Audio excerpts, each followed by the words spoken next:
Hello, lovely. What a time to be alive. In the book of Esther, Mordecai says to Esther, "For if you remain silent at this time, relief and deliverance for the Jews will arise from another place. But you and your father's family will perish. And who knows but that you have come to your royal position for such a time as this." That's Esther 4:14 from the New International Version.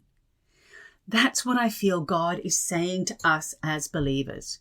We're living in an unprecedented time in history and are in a position to make a difference, make an impact for the better as we take up our position as stewards of the earth and all it contains. Today, I'm going to give you 3 powerful actions that you can take as an individual to reduce your exposure to environmental toxins. And in so doing, you will be helping not just yourself, but your family, the environment, and generations to come. But I do this knowing that first I, like Mordecai, have to make you aware of the danger to yourself and the people of God, and remind you of the position of royalty or power that you hold for such a time as this. As I said earlier, we as believers are living in unprecedented times. Never before has man's own ingenuity been the cause of so much environmental pollution that has caused so many illnesses and diseases. In the last 150 years, mankind has produced substances that never before existed. Synthetic fragrances, synthetic herbicides, pesticides, and fertilizers that all come under the umbrella term of agrochemicals, and plastics. And these 3 things now make up the majority of the environmental pollution in the world. And they have resulted in a dramatic rise in sickness, disease, and neurological conditions within the same time period. We are exposed to them through the food we eat, the water we drink, the air we breathe, and they are impacting soil microbiomes. This is the living organism or environment that actually feeds the food we eat, and ecosystems throughout the earth. You have the power as a consumer to set the standard of what you're willing to consume. I want to encourage you to become an advocate, not just for yourself, but for your friends and for your family also, for your children and for future generations. We as individuals have the power to bring about change. As I said in the last episode, a desert is made up of billions of individual grains of sand. But get enough grains of sand moving in the same direction and they can consume a whole city. But also remember this, one individual grain of sand has great power in the right place. So don't take my word for it. Do the research for yourself and ask yourself, is the convenience worth the health and wellness of our planet and our children? Is the cost of convenience too high? Welcome to The Good Way with Jenna Jandro, Integrative Nutrition Health Coach, Master Herbalist and Essential Oil Specialist, a part of The Good Way Ministries Incorporated. I'm Jenna Jandro. I'm a Bible-loving, food-loving, totally sold out for God Christian woman, serving God in my church and community with everything that I am and helping others to do the same. You know you're called to serve God in a unique way, but feel pulled in so many directions and can't seem to find the time and energy to focus on what God is calling you to. I'm here to help you take back control of your health and wellness, to find the energy and focus that you need to achieve the things God has put on your heart through biblical nutrition, intentional living, and building right relationships. If you're ready to move from just surviving to thriving, then grab your green smoothie and come walk with me along the good way.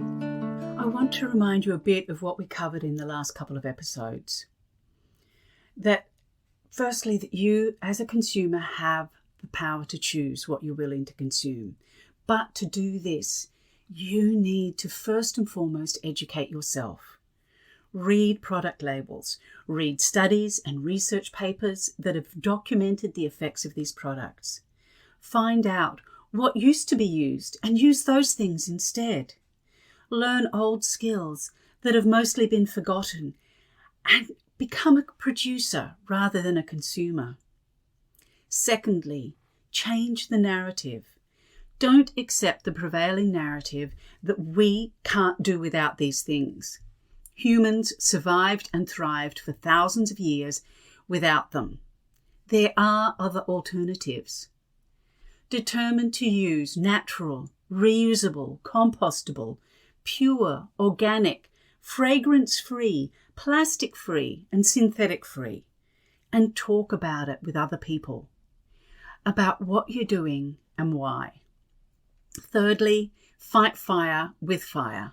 Economics has been the driving force from the very beginning behind both the development and the continued production of these products. Hit manufacturers where it hurts by choosing to spend your money on products that are free of plastics, synthetic fragrances, and agrochemicals.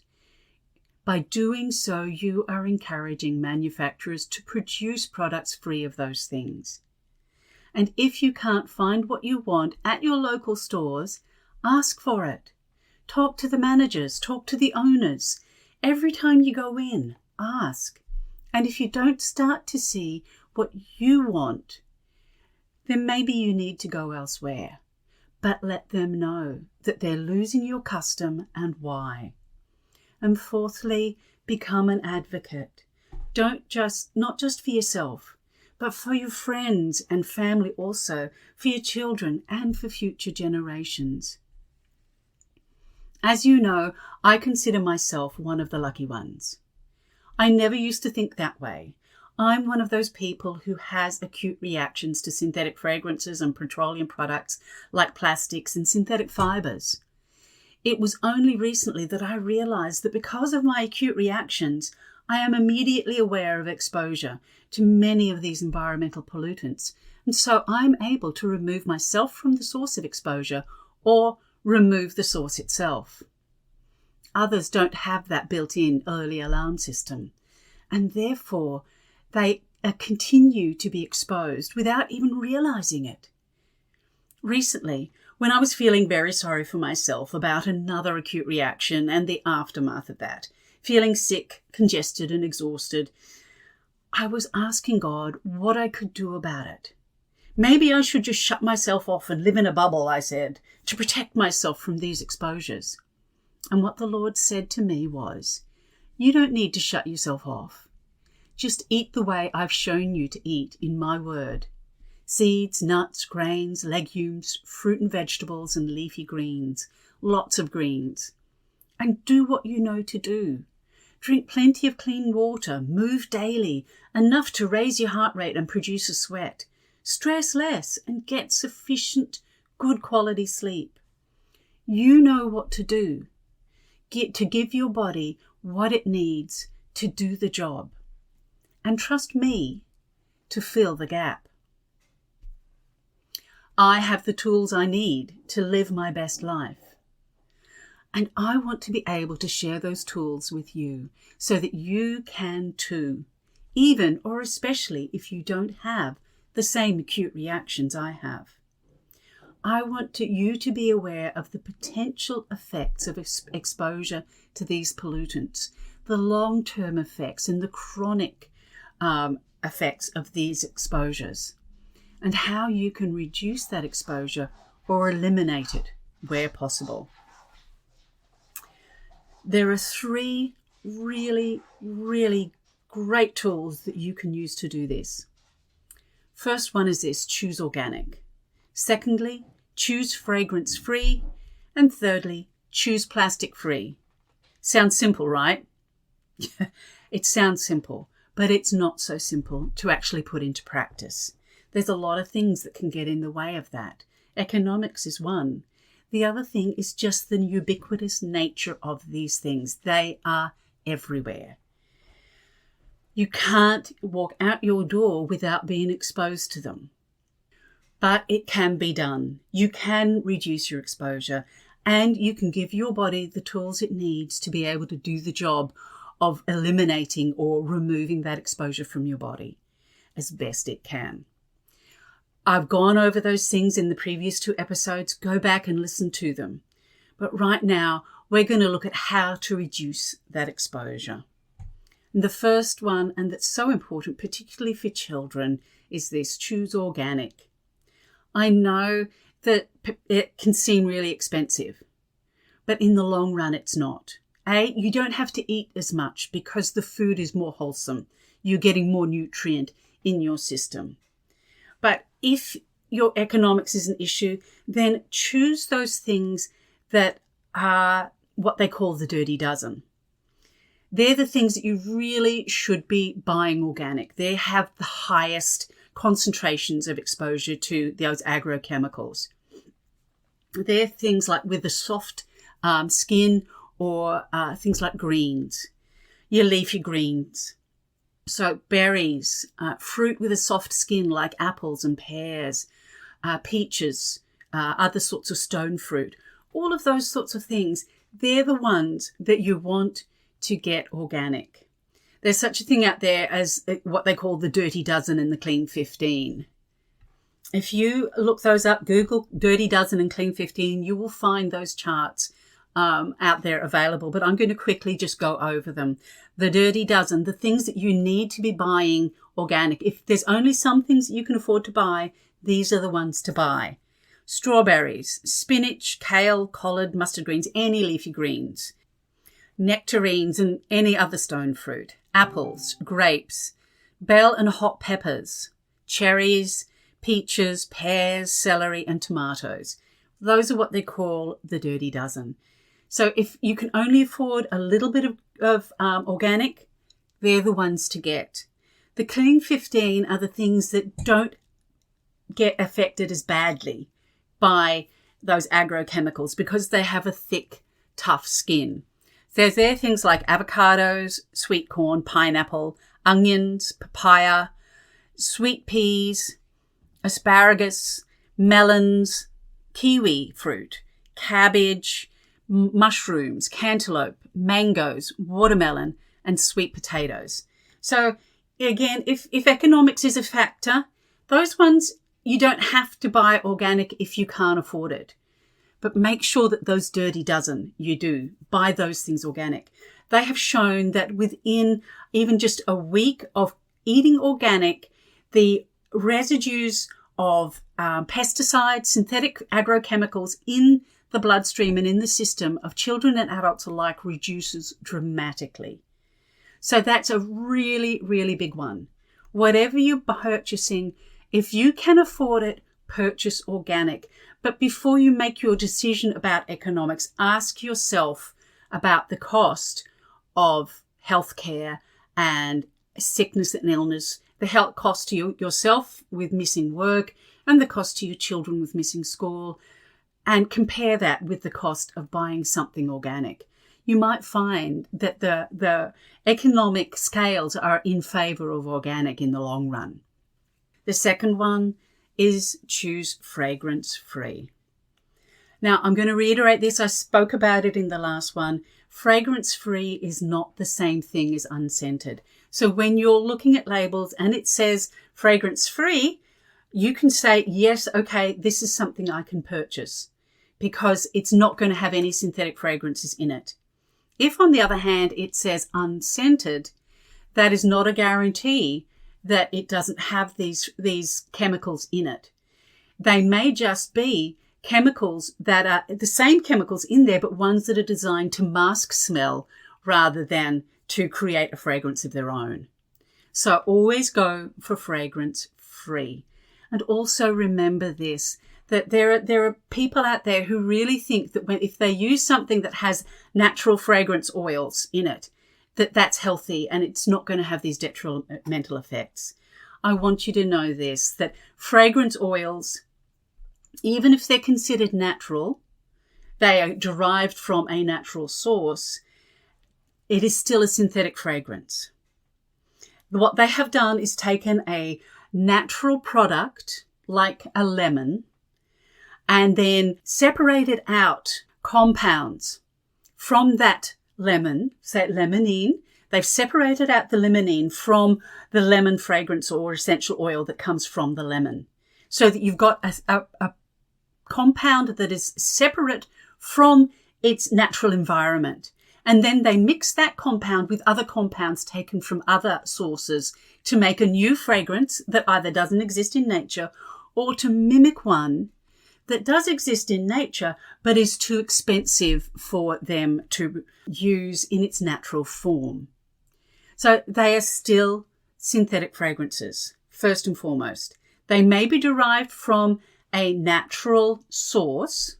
The compounds they use may be derived from a natural source, but they are still synthetic because the source that it came from has been broken down in a lab into its separate compounds, and then those compounds have been re-put together in a different way. That's what synthetic is. And also know this, that they still have the same detrimental effect on the health and wellness of humans and on the environment as the synthetically derived fragrance oils. The difference being that a synthetically derived fragrance oil uses elements from nature to create synthetic compounds to then create a synthetic fragrance, whereas ones that are considered naturally derived use a compound from a natural source that they then put together with other compounds to create a synthetic fragrance that doesn't exist in nature. So choose fragrance free. Now, I'm not saying you can't have beautiful aromas and smells in your house, but when you're doing that, use certified pure therapeutic grade essential oils. These do not have the same detrimental effects. These do not have damaging effects on the health or on the environment because they're in their natural form. Thirdly, choose plastic free. And this is huge. Plastics are everywhere. This one's not as easy. They're all complicated because you have to research, you have to look into it, you have to question the things that you're being told and make sure that what you're being told is actually the truth and not just someone playing with words to make it sound like the truth. But for plastics, there are so many different alternatives. And I'm going to say this here, silicone is not a good alternative if you want to go plastic free. Yes, it does last a little bit longer than plastic as far as being tearing and stuff like that, but it's still a synthetic product and it still has effects on the environment. It still doesn't break down like plastic, so it's going to go into the landfill once it's broken and you're throwing it out. So try not to use silicone if you can. There are other alternatives. Go for glass, ceramic, wood, bamboo, metal and cork. They're some fantastic alternatives to using plastic.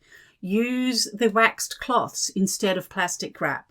Use glass jars with metal tops or with bamboo lids.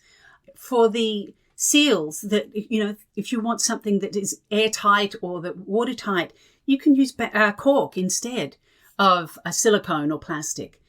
There are so many different alternatives and they can be used again and again and again. And if they get to the point where you do need to throw them out, they can be recycled.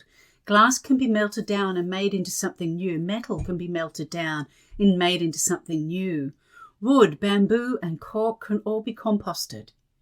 It's just so much better for you and for your environment. So I'm going to go through those three things one more time, just to make it really clear. Write them out, put them up on your board, put them at the forefront of your mind whenever you're purchasing. Choose organic, choose fragrance-free, choose plastic-free. And remember, you are in a position of power. You have the power to choose as a consumer what you're willing to pay for and what you're willing to consume. Use your power for good, not for evil. And talk about what you're doing and why. Become an advocate for your own health and wellness. And in so doing, you'll also be advocating for your family and friends and the environment as a whole. And don't forget that you're not in this alone. There are other like-minded people out there. Come and join us in our private Facebook group, the Good Way Facebook group. The link is in the notes for this episode. Or if you'd like some one-on-one help, fill out the coaching interest form and I'll be in touch to arrange a time to meet with you and work out what your health and wellness goals are and how I can assist you in reaching them. If this podcast has blessed or encouraged you in any way, then I'd love to hear from you. You can subscribe to this podcast, write a review, and share this episode with anyone you think will also be blessed by it. Take a screenshot of this episode and share it in your social media page. And don't forget to tag me. I'd love to support you on your journey. You can come join me in the Good Way Community Facebook group, or click the link to let me know if you're interested in one-on-one or small group coaching. And you can support the Good Way Ministries and help keep this podcast on the air by going to www.patreon.com/the_good_way. All the links are in the notes for this episode. And remember, it's a journey. You only have to take one step at a time.